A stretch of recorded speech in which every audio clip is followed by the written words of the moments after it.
Hi guys and welcome on GSM ABC YouTube channel. In today's video I'm gonna show you how to charge Samsung Galaxy A26 5G.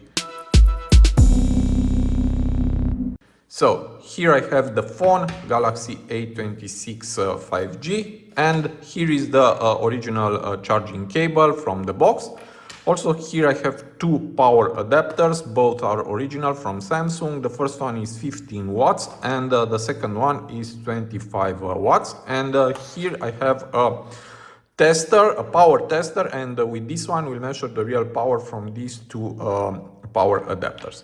Okay, first I need to tell you that the first charging is enabled on this phone and it supports maximum 25 watts. Okay, now let's test the first one. I will connect the tester and now let's put also the charging cable.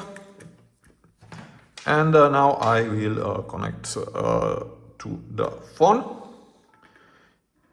It's charging and now let's see the real power, and we have 14 watts, almost 14 watts. Okay, now let's go on my phone to settings, and here we have battery, and we have 1 hour and 41 minutes until it's full. As I told you, the fast charging is enabled. Now let's disable this feature. Okay, and now I will go back and I will reconnect the charging cable, and now we have 2 hours and 10 minutes until it's full, and let's see the real power, and we have 8 watts.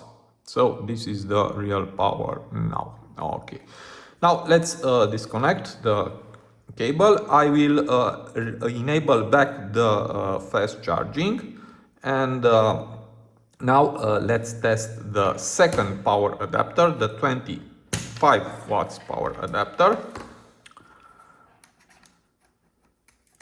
Okay, now let's connect the phone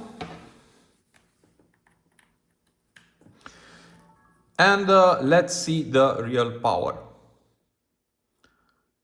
Okay, we need to wait for a few seconds, and now we have 24 watts. So this is the real power now from this power adapter. Okay, let's go to the battery, and we have 1 hour and 7 minutes until it's full, and this is better than before. Okay, and now if I disable again the fast charging and reconnect the cable, let's see, we have 2 hours and 8 minutes until it's full, and here we have 8 watts. So this is now the real power without fast charging enabled. Okay. So these are my two proposals to charging this phone. The 15 watts is cheaper than the 25 watts, but this one charge a little faster. You can let me in the comment area what is your opinion and how it's working for you. And also I will let in the video description a link from where to buy these two power adapters. So I hope this video to be useful for you, and see you to the next. Have a nice day.